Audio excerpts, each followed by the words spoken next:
ঐতিহাসিক আহতগুৰি আৰু বৈদ্যবৰীত আকৌ যুঁজিব গৰলীয়া মহে ৰাজ্য চৰকাৰ কেবিনেটৰ সিদ্ধান্তৰ পিছতে মহ যুঁজাবলৈ সাজু হৈছে গোৱালসকল মহ যুঁজ আৰু বুলবুলি যুঁজৰ বাবে চৰকাৰে জাৰি কৰিছে এছঅপি সকলো নীতি নিৰ্দেশনা মানি মহ যুঁজাবলৈ সাজু হৈছে আহতগুৰিবাসী মৰিগাঁও আহতগুৰি লক্ষ্মীনাথ বেজবৰুৱা সমন্বয় ক্ষেত্ৰত হ'বলগীয়া মহ যুঁজৰ বাবে থাকিব বিশেষ পুৰস্কাৰ গৰলীয়া মহৰ প্ৰথম বিজয়ীয়ে লাভ কৰিব নগদ 50,000 টকাৰ পুৰস্কাৰ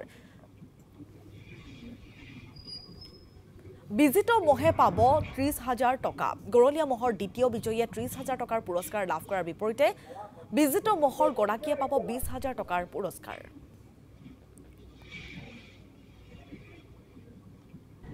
অসম চৰকাৰে যি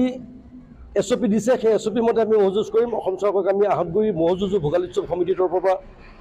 আমি অভিনন্দন জ্ঞাপন কৰিছোঁ বিশেষকৈ অসম চৰকাৰৰ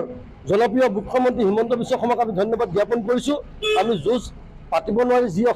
অসুবিধা পাইছিলোঁ বা যি আমাৰ মানসিক শাস্তিত ভুগিবলগীয়া হৈছিলে আজি আমি উৎফুল্লিত হৈ সকলোৱে অসমৰ মাননীয় মুখ্যমন্ত্ৰীক ধন্যবাদ জ্ঞাপন কৰিছে আৰু যি এছঅপি দিছে এছঅপিৰ মতে আমি 10 দিনৰ ভিতৰত দুখন মহযুঁজ কৰিবলৈ আমি প্ৰস্তুতি চলাইছোঁ 50,000 প্ৰথম প্ৰাইজ